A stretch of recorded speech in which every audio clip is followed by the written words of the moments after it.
Graça e paz, irmãos.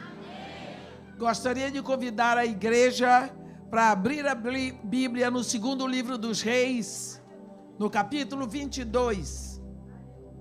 Segundo livro dos Reis, capítulo 22.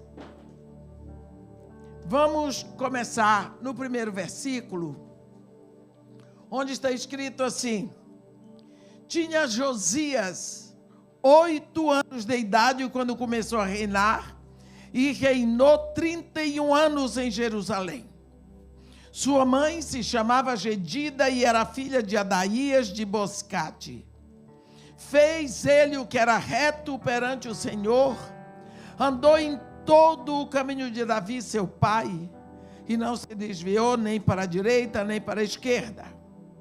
Do 18º ano do seu reinado, o rei Josias mandou o escrivão Safã, filho de Azalias, filho de Mesulão, à casa do Senhor, dizendo: Sobe a Ilquias, o sumo sacerdote, para que conte o dinheiro que se trouxe à casa do Senhor, o qual os guardas da porta juntaram do povo, que o deem nas mãos dos que dirigem a obra, e tenha seu cargo a casa do Senhor, para que paguem àqueles que fazem a obra que há na casa do Senhor, para repararem os estragos da casa. Aos carpinteiros, aos edificadores e aos pedreiros, e comprem madeira de pedras lavradas para repararem os estragos da casa. Porém não se pediu conta do dinheiro, porquanto procediam com fidelidade. Então disse o sumo sacerdote Ilquias ao escrivão Safã: Achei o livro da lei na casa do Senhor. E Ilquias entregou o livro a Safã e este o leu. Então o escrivão Safã veio ter com o rei e lhe deu relatório, dizendo: Teus servos contaram o dinheiro que se achou na casa e entregaram nas mãos dos que dirigem a obra e têm a seu encargo a casa do Senhor. Relatou mais o escrivão Safã ao rei, dizendo: O sacerdote Ilquias me entregou um livro. E Safã o leu diante do rei. Tendo o rei ouvido as palavras do livro da lei, rasgou as suas vestes. Ordenou o rei a Ilquias, o sacerdote, a Aicão, filho de Safã, a Acbor, filho de Micaías, a Safã, o escrivão, e a Asaí, a servo do rei, dizendo: Ide e consultai o Senhor por mim, pelo povo e por todo o Judá, acerca das palavras deste livro que se achou. Porque grande é o furor do Senhor que se acendeu contra nós, porquanto nossos pais não deram ouvidos às palavras deste livro, para fazerem segundo tudo quanto de nós está escrito. Amém. Quando nós lemos este trecho da história do povo de Deus, nós pensamos Josias era um rei que começou a reinar quando ele estava com 8 anos. Mas o seu pai já não foi um homem que com a sua vida agradou a Deus. Nem seu pai, nem seu avô. A Bíblia diz que nem Manassés, o seu avô, e nem o seu pai Amon agradaram a Deus. Então alguma coisa estava acontecendo ali em Judá. Agora o rei começa a reinar com 8. Quando ele está com 26, então parece que ele acorda. ele vê, primeira coisa, que o templo de Deus estava com estragos. E parece que o estrago não era pequeno, não. O povo levava o dinheiro para se consertar os estragos, mas o dinheiro ficava lá. Precisava estrago na madeira, precisava conserto na madeira, precisava conserto nas pedras, precisava conserto nas paredes. Era um estrago só. Alguma coisa estava muito errada. A aparência do templo de Deus, o que estava acontecendo dentro. Se você abrir a sua Bíblia aí mesmo, no capítulo seguinte, no capítulo 23, vamos considerar o que estava acontecendo dentro do templo do Senhor. No versículo 4 do capítulo 23, diz assim: então o rei ordenou ao sumo sacerdote Ilquias e aos sacerdotes da segunda ordem e aos guardas da porta que tirassem do templo do Senhor todos os utensílios que se tinham feito para Baal e para o poste ídolo e para todo o exército dos céus. Vocês estão entendendo? É difícil de se aceitar isso.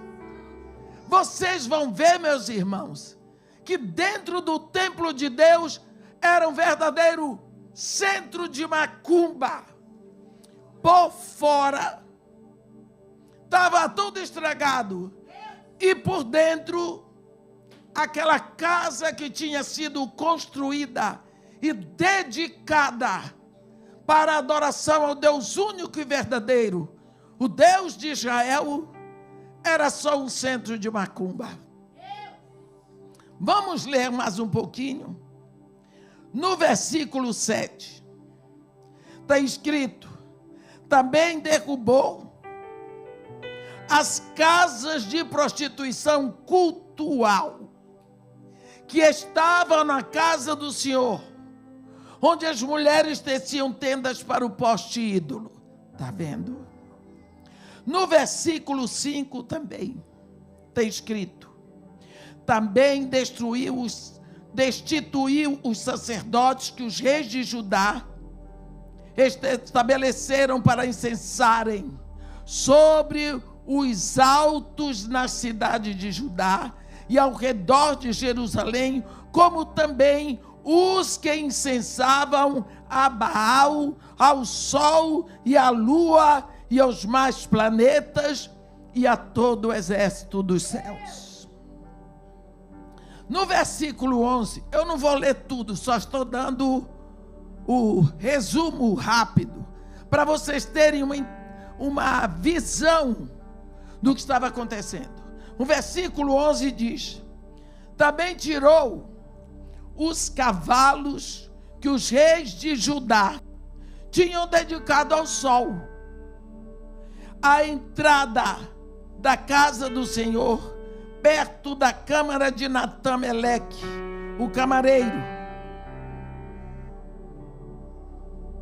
Você pode imaginar tudo isso dentro do templo.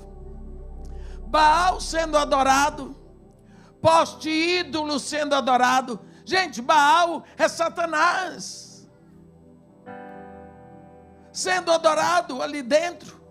Adoração ao sol, à lua, às estrelas, prostituição cultual, a entrada da casa de Deus, e ainda era o templo do Senhor, ainda tinha sumo sacerdote, ainda tinha os sacerdotes ajudantes. Dá para entender isso? Quando o rei dá ordem para Safã, o escrivão, fala com o sumo sacerdote Ilquias, que é para ele juntar o dinheiro lá. que o povo levou. O povo levava. E contem, dei, pague o povo que tem que trabalhar ali. Carpinteiros, pedreiros, comprem os materiais. Aí, o sumo sacerdote vem e diz para Safã: achei o livro da lei. Achei o livro da lei na casa do Senhor. Há quanto tempo eles não viam esse livro? E pelo que nós podemos notar aqui, o livro não fazia falta. Desde o tempo de Manassés, o avô de Josias. Passou por Amon, o pai de Josias. E só agora, no 28º ano do reinado de Josias, o sumo sacerdote vem e diz: achei. Fui mexer nas coisas, que surpresa! Enfim, achei o livro do Senhor. Ora, se o livro da lei estava fechadinho ali, e ninguém lia, ninguém buscava, não fazia falta. Lógico que Baal foi entronizado ali dentro, porque o povo não ouvia a lei do Senhor. O povo não aprendia a lei do Senhor. O povo não podia seguir a lei do Senhor. Ainda era um templo caindo aos pedaços, mas por dentro era adorado Baal.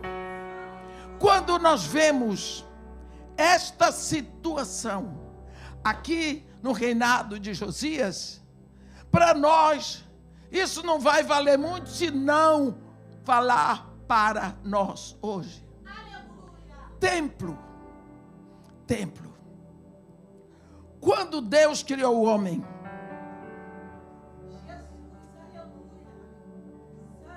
Deus criou o homem para ele. A Bíblia diz que todos os dias, pela viração do dia, Deus vinha estar com Adão e Eva. E quando Deus chegava, aquele casal se deleitava na presença de Deus, aquele casal se abastecia em Deus, e quando Deus ia embora, a vida deles era uma contínua expectativa pela próxima visita. O culto ali era de uma simplicidade, como tudo de Deus. Não havia liturgia. Era só uma intimidade. Era só a alegria da presença. Era só o prazer de estar. Mas um dia isso tudo acabou. Porque o homem pecou. Ele ficou separado de Deus. Foi criado um abismo imenso entre o homem e Deus, que só Deus poderia construir a ponte de retorno. E Deus, quando Ele vem buscar o homem, Ele diz: Adão, onde estás? Deus veio atrás. Porque Deus sente saudade. Porque Deus quer estar perto. Porque Deus ama, e quem ama vai atrás. Quem ama quer estar perto. Quem ama paga o preço. Adão, onde estás? E ele diz: ouvi tua voz no jardim, mas porque estava à noite, tive medo, me escondi. A presença de Deus que ontem dava tanto prazer a Adão, hoje ele diz: tua presença me causa medo. Eu não tenho saudade de ti. Como o povo de Israel não tinha saudade da lei do Senhor no tempo de Manassés, Amon e Josias. Deus não é um Deus que fica frustrado nos seus planos. A palavra de Deus diz em Jó: bem sei que tudo podes e nenhum dos teus planos pode ser frustrado. Deus vai então traçar o caminho para trazer de novo o homem para ele. E nós vemos, pulando muitas coisas e muitos séculos, quando Deus vai tirar o seu povo do Egito, ele tira o povo, leva, faz tudo, e quando chega no capítulo 25 de Êxodo, Deus diz: Moisés, diz ao povo de Israel que me traga oferta. Esta é a oferta que dele recebereis: ouro, prata e bronze, estofa azul e púrpura e carmesim, pelos de animal marinho e pelos de cabra. Ele dá uma lista de material e lá no fim ele diz: e me construirão um tabernáculo para que eu possa habitar no meio deles. É Deus que quer estar no meio do povo. Deus queria que o povo soubesse, visse que ele estava ali. Então tinha que ter o tabernáculo. Quando o povo olhava, Deus está aqui. É o tabernáculo.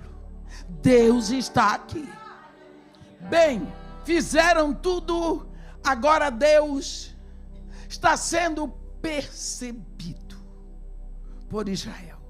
Mas esse não é o plano de Deus para ele, não. O plano de Deus é um tabernáculo na terra que seja construído por ele.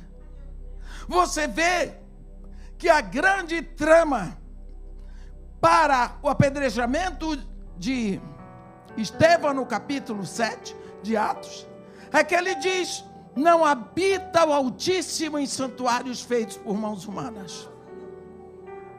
Agora, nós vamos ver Deus andando no meio do povo no santuário, no meio do deserto. Passou o tempo, aquele tabernáculo está hoje lá em Shiló, na descida de Benjamim para Jerusalém. Deus tem o seu plano. E o plano de Deus para a sua habitação vai sendo mostrado. Davi constrói um tabernáculo. Salomão constrói o templo. O templo primeiro foi destruído, o segundo Herodes constrói. E cadê o templo? Nada. Quando Jesus Cristo vem, começa uma época nova em todo o universo. A Bíblia diz: vindo, porém, a plenitude do tempo, Deus enviou seu Filho, nascido de mulher, nascido sob a lei. O mundo não percebe o mover da história de Deus com o seu povo, mas nem por isso Deus está estático. Jesus começa com um assunto que até parecia esquisito para os discípulos. E o assunto é o Espírito Santo. Os discípulos não queriam saber de Espírito Santo. Eles queriam o Messias. Porque Israel estava arruinado. Israel estava sendo pisoteado pela dinastia dos Césares e pela dinastia dos Herodes.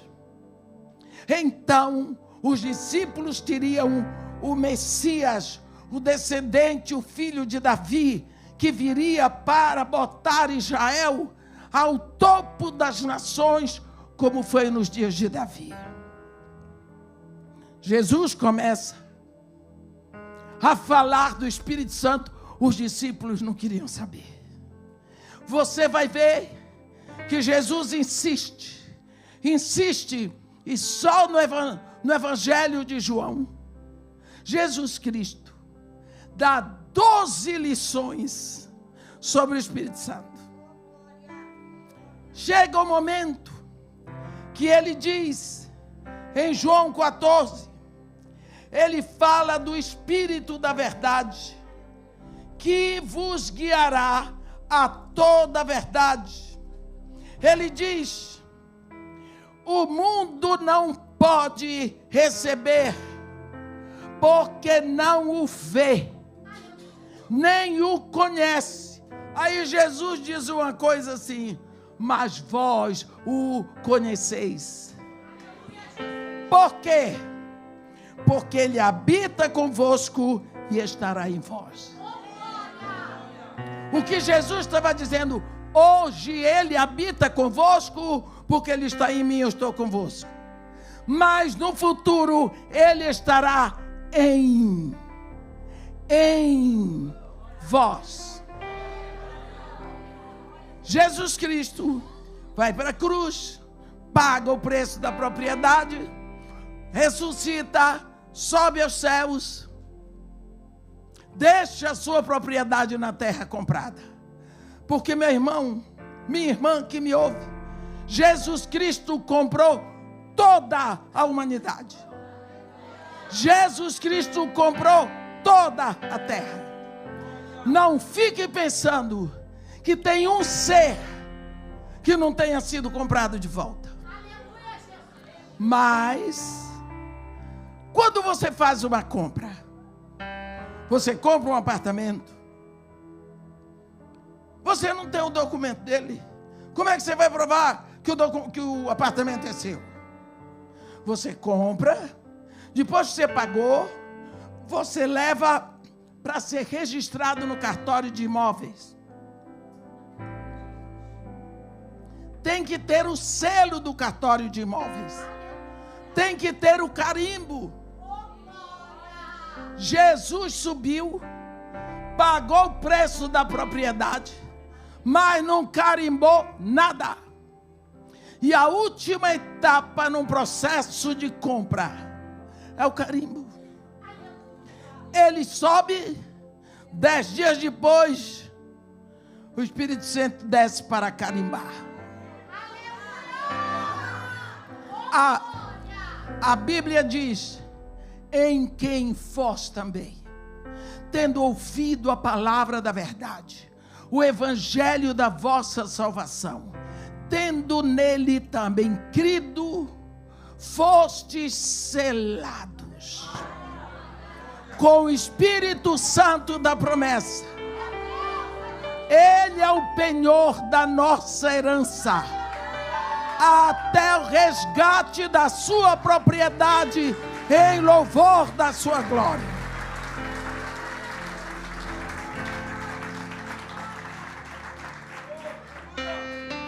No dia de Pentecostes, o Espírito Santo vem e começa a selar.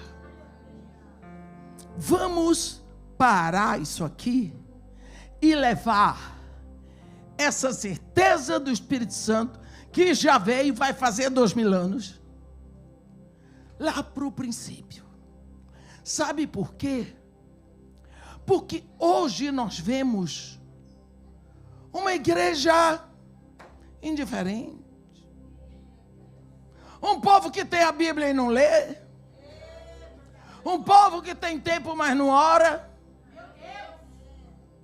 um povo que tem tempo para a internet, tem tempo para tudo, mas não gasta 10 minutos por dia com Jesus. Por quê? O que foi que aconteceu com a igreja? Vamos ver uma coisa. Lá no início, Gênesis 1:1, está escrito: no princípio, criou Deus os céus e a terra. A terra, porém, era sem forma, vazia. Havia trevas sobre a superfície do abismo. O Espírito de Deus pairava sobre as águas. Sobre o que é que o Espírito Santo fazia ali? Aqui embaixo, vazio, escuro. O que era que tinha aqui embaixo? Caos. A terra era sem forma, era vazia, havia trevas sobre a superfície do abismo, mas o Espírito de Deus pairava sobre a superfície das águas.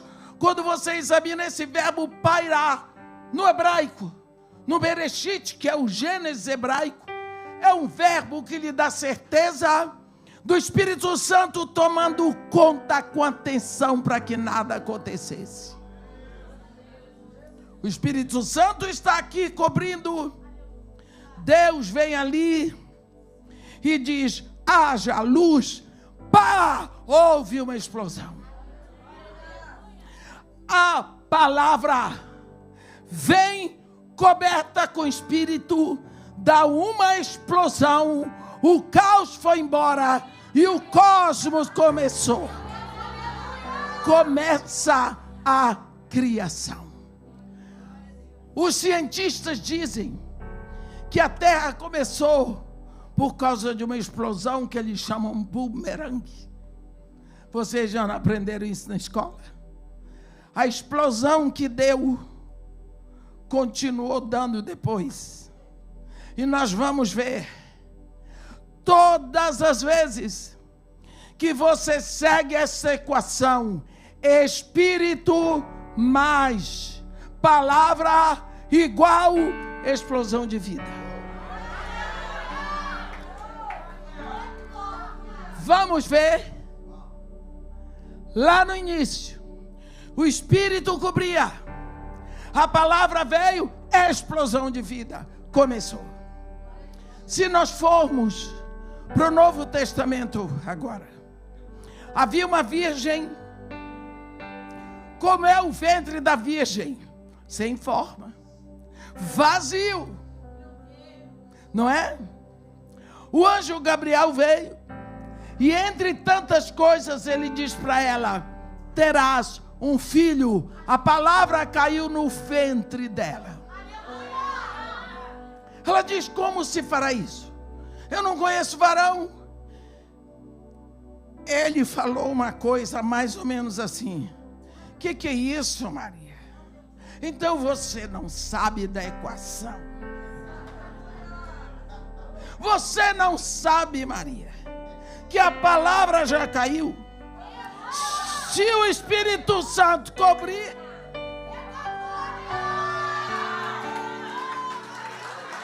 não é? Se o Espírito Santo cobrir, vai acontecer coisa. O que Maria disse, está escrito. Como se fará isso? Se eu não conheço o varão, em outras palavras, se eu não tenho relações com homem nenhum. O anjo disse para ela: Maria, o Espírito Santo te cobrirá. E o ente que de te nascer será chamado Filho de Deus. Ela deu uma pensadinha e disse: eis aqui a serva do Senhor. Faça-se-me segundo a sua palavra. A palavra no ventre dela, o Espírito Santo cobriu. Pá, Jesus. Explosão de vida. Vamos andar mais um pouquinho para um terceiro exemplo. Os discípulos de Jesus Cristo, eles aprenderam a palavra. Eles aprenderam a palavra com Jesus.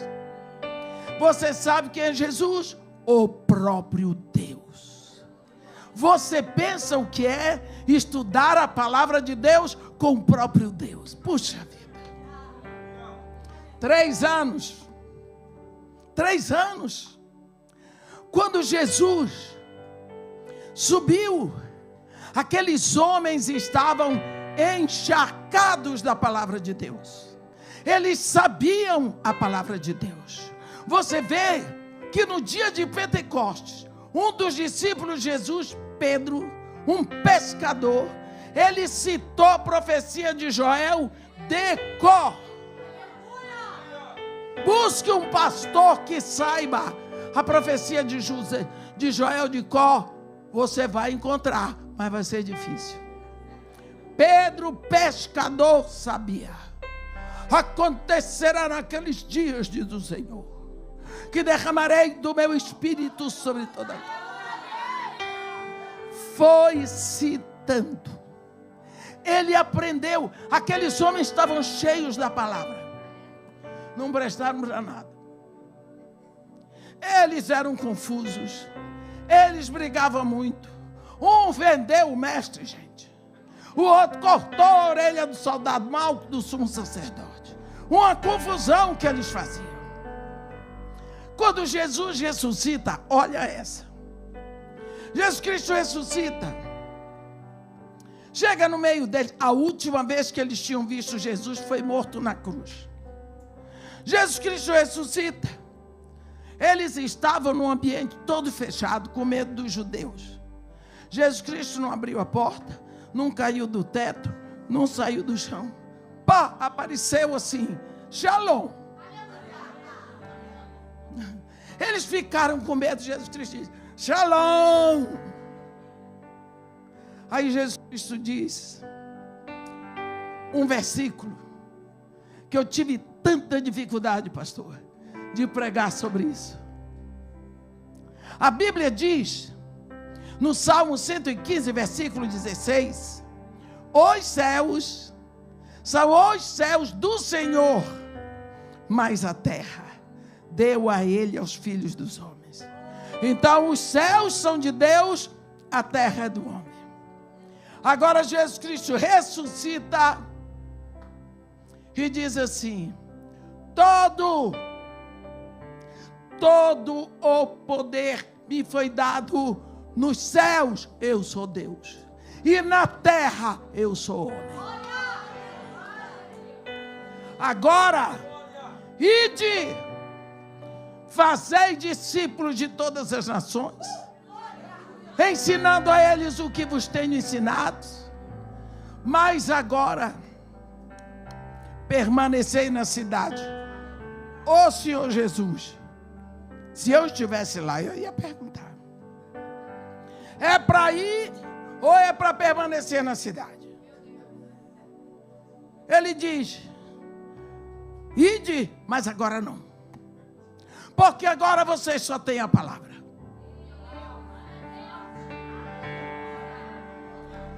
Recebereis poder quando vier sobre vós o Espírito Santo. Então sereis meus testemunhas em toda Jerusalém, toda a Judeia e Samaria, até os confins da terra.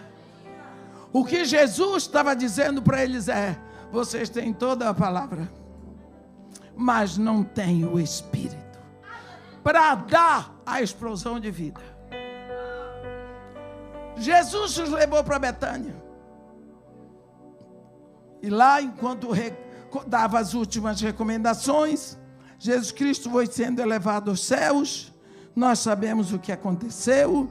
Eles voltaram para Jerusalém, ficaram presos na sala, esperando que o Espírito Santo viesse.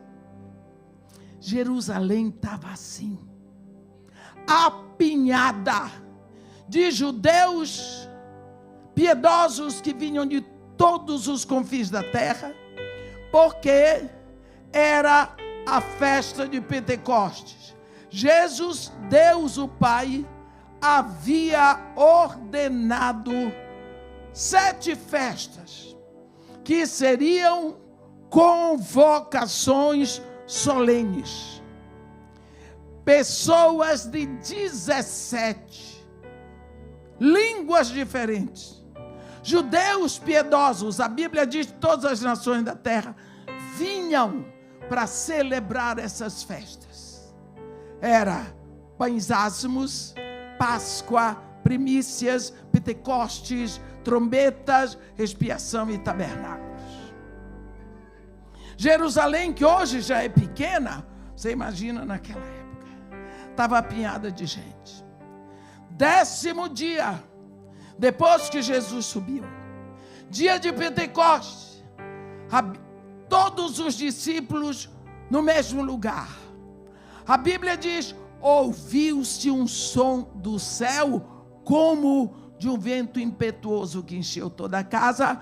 Apareceram distribuídas no meio deles línguas como de fogo, e cada um passou a falar numa nova língua, segundo o Espírito os dirigia que falassem. Olhe bem, o Espírito Santo agora vem.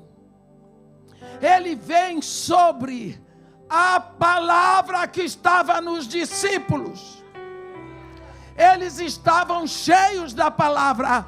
Sobre esta palavra veio o Espírito. Houve uma explosão.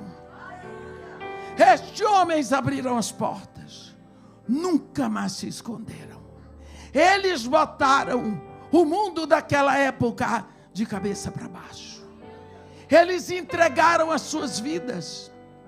Eles nunca mais foram os mesmos. Porque o Espírito vem sobre a palavra. Espírito mais palavra igual explosão de vida. Se você olhar, 3 anos daqueles homens com Jesus não prestaram para nada. Eles eram confusos, brigões, arrumavam contenda. Mas agora, 3 horas com o Espírito Santo, 3.000 almas já tinham sido batizadas. 3 horas com o Espírito Santo sobre a palavra. Então, a Bíblia aqui nos ensina sobre Espírito mais palavra igual explosão de vida. Ou palavra mais Espírito, explosão de vida. A Bíblia diz: pela tua língua, pelas tuas palavras, serás salvo. Pelas tuas palavras, serás condenado. Porque a vida e a morte estão no poder da língua. Se no teu coração creres, e com a tua boca confessares Jesus, serás salvo. Porque no coração se crê para a justiça, mas com a boca se confessa para a salvação. No dia em que você ouviu a palavra da verdade, o evangelho da salvação, você creu, você se rendeu a Jesus Cristo para ser seu único Senhor e suficiente Salvador. Nesse dia, o seu nome foi registrado no livro da vida do Cordeiro. Você foi feito filho de Deus. Você recebe o Espírito Santo. Mas, irmã, como é que eu recebi o Espírito Santo? Não senti nada. Não é para sentir, é para crer. Se você comer uma feijoada 11h30 da noite, vai sentir muita coisa e não é o Espírito. Mas você tem que crer que você comeu a feijoada. Às vezes, nós queremos sensações. Nós queremos tremer. Nós queremos chorar. Nós queremos uma demonstração física. O justo viverá pela sua fé. A Bíblia diz: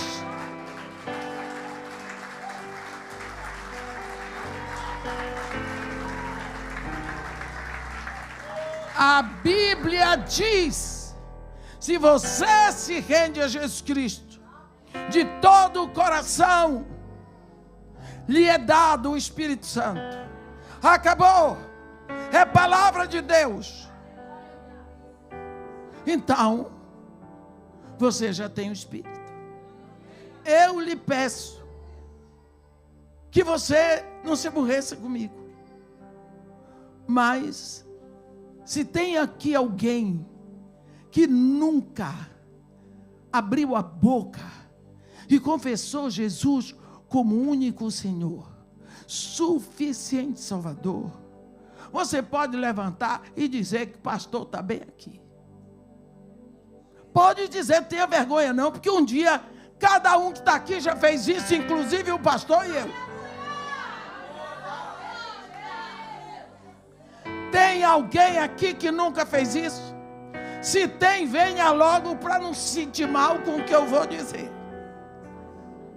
Então, todos aqui são filhos de Deus. Todos aqui têm o nome escrito no livro da vida do Cordeiro. Ninguém aqui entrará em julgamento. Todos aqui já passaram da morte para a vida. Por que é que aquela explosão de vida que aconteceu então na vida de Pedro, na vida de Paulo, na vida de Estevão, na vida de João, por que não está acontecendo na sua vida? Aqueles homens entregaram a vida queimando de amor por Cristo.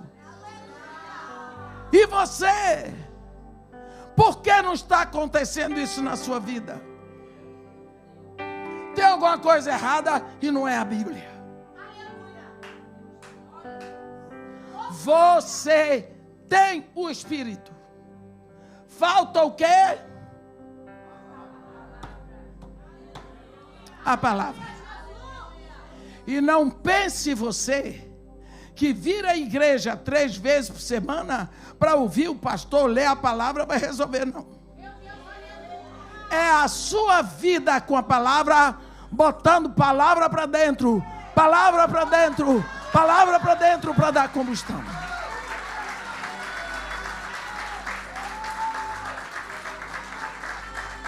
Nós precisamos saber que nós fazemos parte de um tempo final da igreja na terra. Últimos dias, está escrito em Atos 2, versículo 17.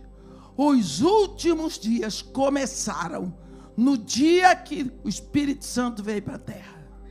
Ali começaram os últimos dias.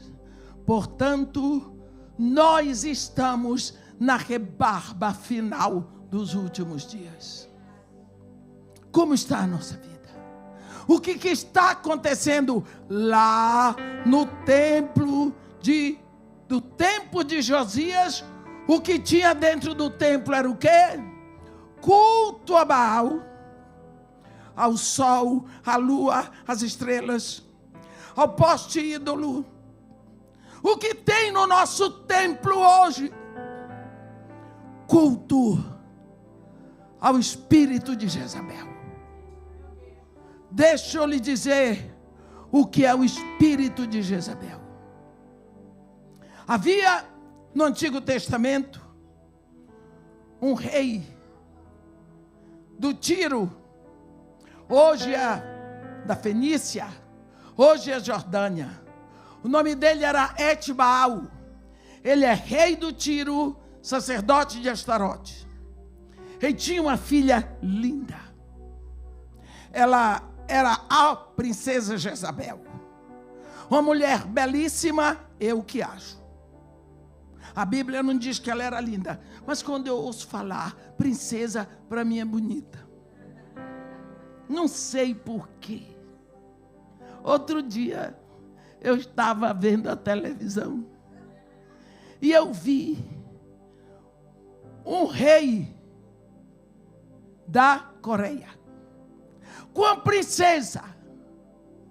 Aquele rei Kim Jong-un, não sei quem.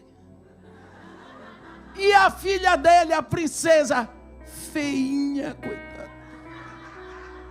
Eu disse, eu me recuso a crer que princesa seja assim. Para mim, princesa tem que ser bonita. Mas tudo bem, eu acredito que Jezabel era linda, com muitas joias, as roupas mais caras, a melhor educação, alimentação balanceada devia ser elegante, cheia de empregadas para fazer tudo, joias, perfumes, aquele negócio. Era o pai que buscava o casamento para a filha. O rei Etbaal, lógico que ia buscar um casamento de nobreza para a filha dele.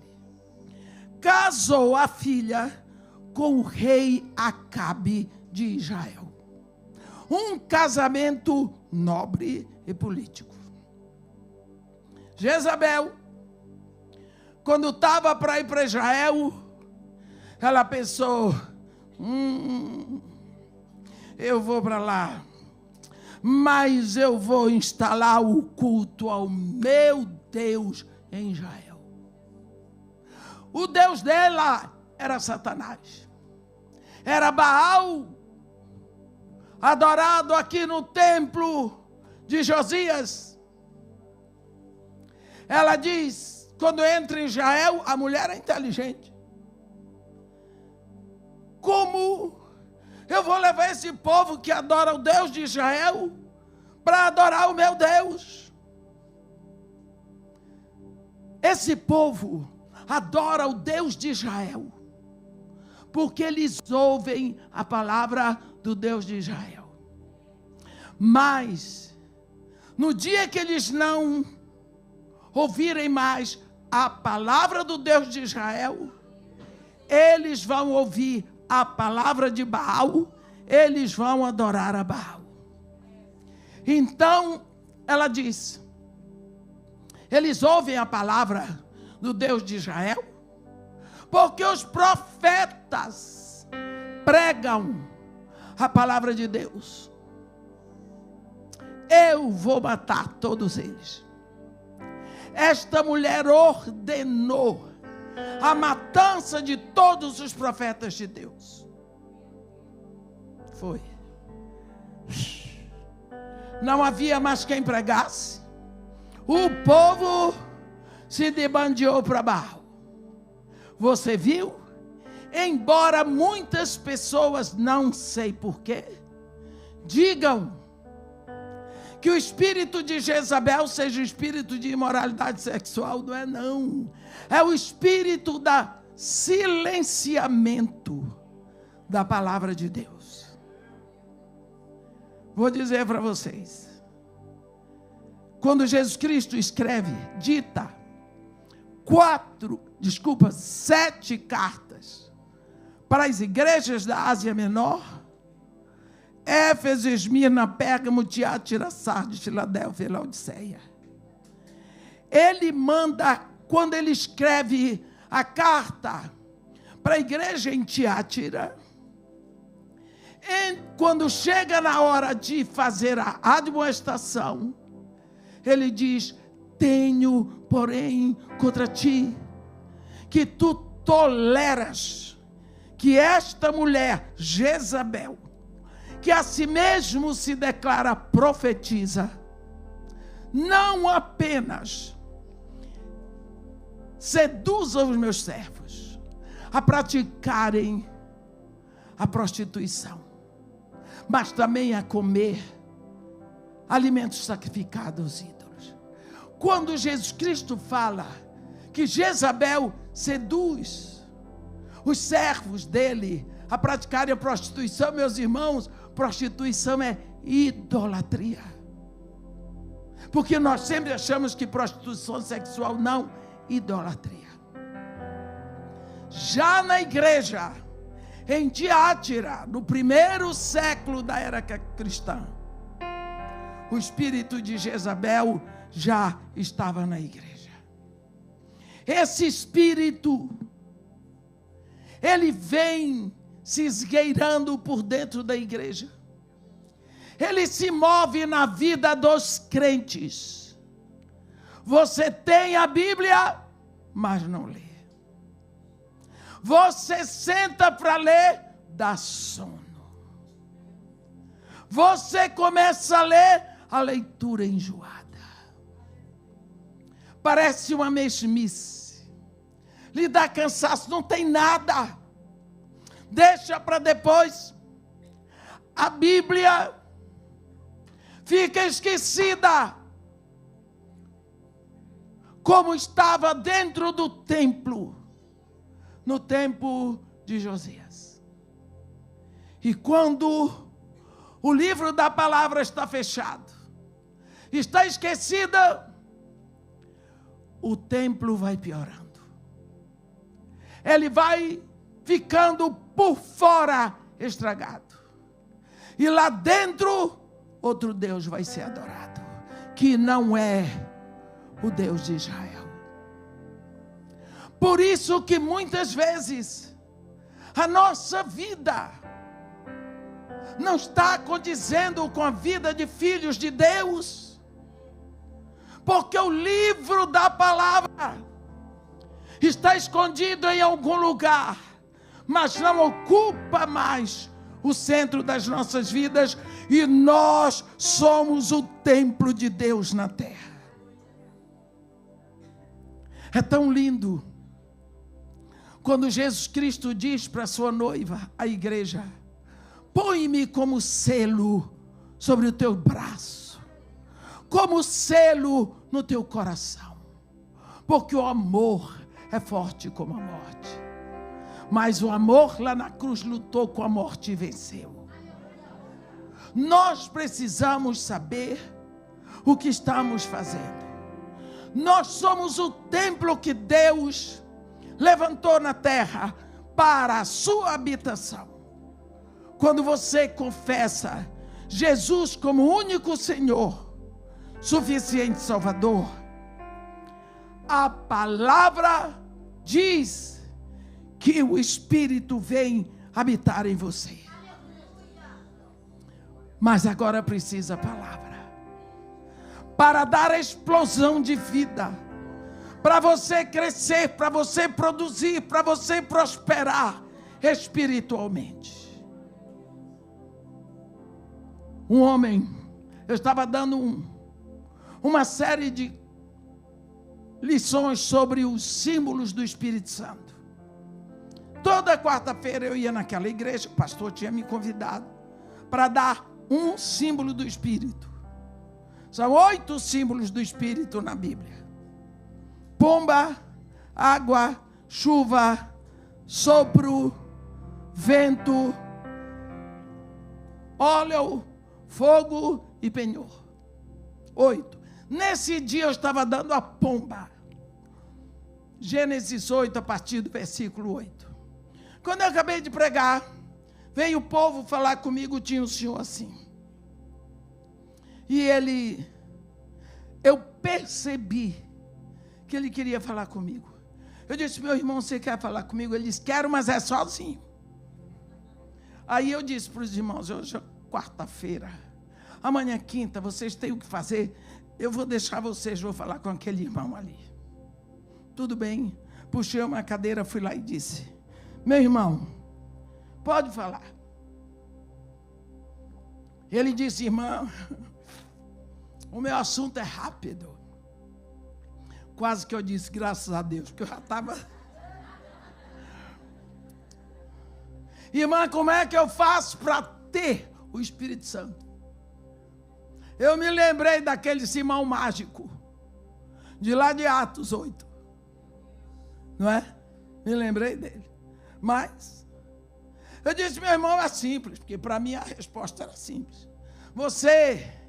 Eu prego a palavra da verdade para você, você se rende a Jesus Cristo e você tem o Espírito Santo. Irmã, há 10 anos eu fiz isso. Eu pensei: puxa vida. Eu disse: então você tem o Espírito? Tenho não, irmão. Eu não tenho o Espírito Santo. Eu disse: meu irmão, se você confessou Jesus de todo o seu coração, e você se rendeu a Ele para ser o seu único Senhor, suficiente Salvador, você não precisa mais de santo, nem de nada disso, só Jesus, Ele é suficiente. você tem o Espírito Santo. Já fiz isso, irmã. Eu disse, meu irmão, então você tem o Espírito Santo. Ele pegou e disse, irmã, é impossível que o Espírito Santo de Deus habite no coração de um homem como eu. A senhora não sabe dos meus maus desejos, dos pensamentos horríveis que eu tenho. Eu pensei, estou na estaca zero. Meu coração só fez assim, aquela oração de Neemias. Senhor, socorre-me. Eu disse para ele, meu irmão, escuta uma coisa. Quando sua mulher vinha para a igreja, com seus filhos e sua sogra, oravam por você. Até o dia que você veio, porque seus filhos iam fazer uma apresentação, creio que era para o Dia dos Pais. Naquele dia, o Espírito Santo usou do pastor de tal maneira que o Espírito Santo fez assim, ó, direto para você. Aquele dia era você, o centro da igreja. E você se rendeu, e você caiu de joelho, e você chorava e babava. E você se rendeu a Jesus Cristo. Passou um mês, e você pegou a secretária de um arquiteto, seu vizinho, que esse arquiteto tem um escritório do lado do seu, e você levou para o chiqueiro que eu digo é motel, porque você estava acostumado a fazer isso. Você era um homem que ia para o chiqueiro, levava a sua secretária, voltava lá se sentindo um campeão. Viu como eu sou interessante? Viu como eu sou inteligente? Viu como eu sou poderoso? Eu sei fazer as coisas. Eu traio a minha mulher, ela não descobre porque eu sei fazer as coisas. Era o garanhão do pedaço. Você se gabava, porque quando seus amigos faziam isso, a mulher dele descobria, mas a sua não. Nesse dia, mais ou menos um mês depois que você rendeu sua vida a Jesus, você levou a secretária do vizinho. Quando você saiu do chiqueiro, você pensou, viu que não tem problema nenhum. Afinal de contas, sou homem. A carne é fraca. Davi tinha uma opção de mulher. Salomão tinha. Abraão teve 2. Aí você começou. Tudo bem. Foi para casa. Dali mais um mês, você pegou a sua secretária e levou para o chiqueiro. Quando você saiu de lá, você diz para si mesmo, qual é o problema? Eu trato bem minha esposa, eu produzo tudo para dentro do meu lar, nada falta para minha esposa, eu faço tudo direitinho para ela, qual é o problema? Afinal de contas, não tem nada. A última vez que você saiu de lá desse jeito. Você está arrebentado, arrasado, chorando aí diante de mim, por quê? Para onde foi o herói? O garanhão? Aleluia! Por que agora você chora e reconhece que tem pensamentos imundos e desejos imundos? Sabe o que é, meu chapa? É que agora você tem uma pessoa santa dentro de você. O Espírito Santo não acusa. Acusador é uma palavra grega, Satã. O Espírito Santo convence do pecado. É por isso que você se sente mal. Acabou o herói, hein? O garanhão já se foi. O homem chorava. Ele só disse: irmã, quem foi que contou tudo para a senhora? Eu disse: a única pessoa que o Senhor levou para o chiqueiro com o Senhor, fora a prostituta, o Senhor levou o Espírito Santo. Porque Ele veio para habitar no Senhor. Ele habita aí nessa porcaria e em mim também, que sou uma porcaria. Aonde nós vamos, Ele vai. Foi Ele que me contou.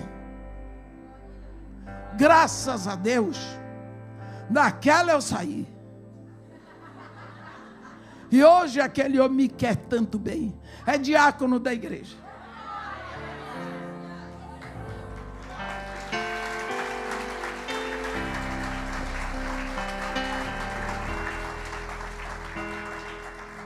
Meus irmãos, nós vivemos uma época diferente. Nós somos o templo hoje. Desde o dia que o Espírito Santo veio para habitar em você. Que tipo de templo você está sendo? O templo da época de Josias estava todo precisando de reparos por fora, mas por dentro, quem estava sendo adorado lá não era o Deus de Israel. Ainda era um templo, ainda tinha sumo sacerdócio, ainda tinha sacerdotes auxiliares, tinha escrivão, o livro da lei estava fechado, esquecido, não fazia falta. Será que nós somos um templo assim? Deus quer anunciar o desejo que Ele tem de perdoar. Mas nós precisamos nos arrepender. Aí quando se fala em arrependimento, você diz: mas irmã, no dia que eu me rendi a Jesus Cristo, eu me arrependi e confessei meus pecados. Acabou. Eu digo: não, começou. João, na primeira carta de João, capítulo 2, versículo 1, ele diz assim: filhinhos meus, eu vos escrevo essas coisas para que não pequeis. Todavia, se pecardes, tendes advogado junto ao Pai, Jesus Cristo, o justo. Ora, João estava escrevendo uma carta para nós assim, para crentes, filhos de Deus, pessoas que já tinham se rendido a Jesus Cristo, já tinham o Espírito Santo. Então aqui ele está dizendo que aquele que é nascido de Deus não vive na prática do pecado, mas o pecado pode acontecer por acidente. O que nós fazemos então? Arrependimento. Quando Jesus Cristo, no capítulo 13 de João, nos ensina sobre arrependimento, ele diz a mesma coisa. Ele estava sentado na mesa com os discípulos. De uma hora para outra, ele teve um insight e diz: todas as coisas o Pai botou em minhas mãos. Eu sou o Senhor dos céus e da terra. E sabendo que ele viera de Deus, eu conheço a minha origem. E sabendo que ele ia para Deus, eu conheço o meu destino. Ele levantou da mesa, tirou a capa de cima, pegou uma toalha, botou no ombro, pegou uma bacia, encheu de água e foi lavar os pés dos discípulos. Pensa nesta cena, vai lá com a sua imaginação e vê o Senhor Deus vestido de homem lavando os pés dos pecadores. Quando chegou aos pés de Pedro, no versículo 8, capítulo 3, Pedro olha para Jesus e diz: nunca me lavarás os pés, Olha, Pedrão autoritário. Nunca, negativo, nunca me lavarás os pés. Você já viu isso? Jesus Cristo, que estava abaixadinho lá, pronto para lavar o pé de Pedro, olhou para ele dentro da cara de Pedro e disse para ele: se eu não te lavar, tu não tens parte comigo. Se eu não te lavar, tu não tens parte comigo. Mas se eu te lavar, tu és meu. E Pedro disse: então, Senhor, lava tudo. Senhor, não apenas os pés, mas também as mãos e a cabeça.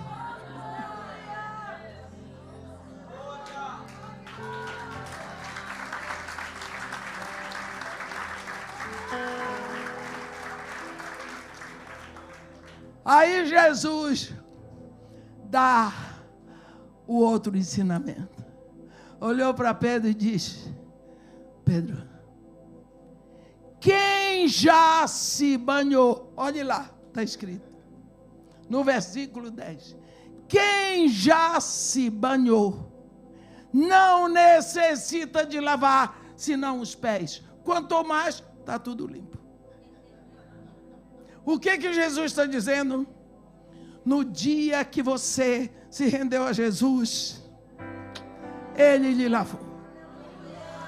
Você está lavado. Suponhamos que você tomou banho para vir para cá, para a igreja. Enquanto você está lá, já está vestido, dando um jeito aqui, puxa para cá, ajeita para cá. Olha pela janela, seu cachorro está correndo para a rua. Você corre atrás, passa pelo jardim, pega o bichinho, traz para casa. Ih, sujei os pés. Você vai tomar banho de novo? Não, suja só os pés. Quanto mais está tudo limpo. É isso que Jesus está dizendo. No dia que você se rendeu a Jesus Cristo, você foi lavado, você foi justificado, você foi santificado no sangue do Cordeiro de Deus. Mas, de vez, uma vez ou outra, pode acontecer um acidente e você peca. O que você tem que fazer? Sujou os pés, corre para quem? Para o seu dono, para ele lavar os seus pés. Porque quando você vai a ele e confessa e busca ajuda, você está confessando: eu sou sua, eu sou sua propriedade, você é o único que pode me lavar. Portanto, meus irmãos, se a nossa vida está caminhando para ser um templo como no tempo de Josias, onde dentro a palavra de Deus não é aberta, onde você não busca aprender a ler, a memorizar, a trazer palavra para que o Espírito vá transfigurando você, você está em pecado. E com certeza por fora está destruído, porque sua vida não dá um testemunho de santidade. Então precisa da palavra de Deus. Amém. Que Deus nos abençoe e nos guarde, que faça resplandecer seu rosto sobre nós e tenha misericórdia de todos nós. Amém.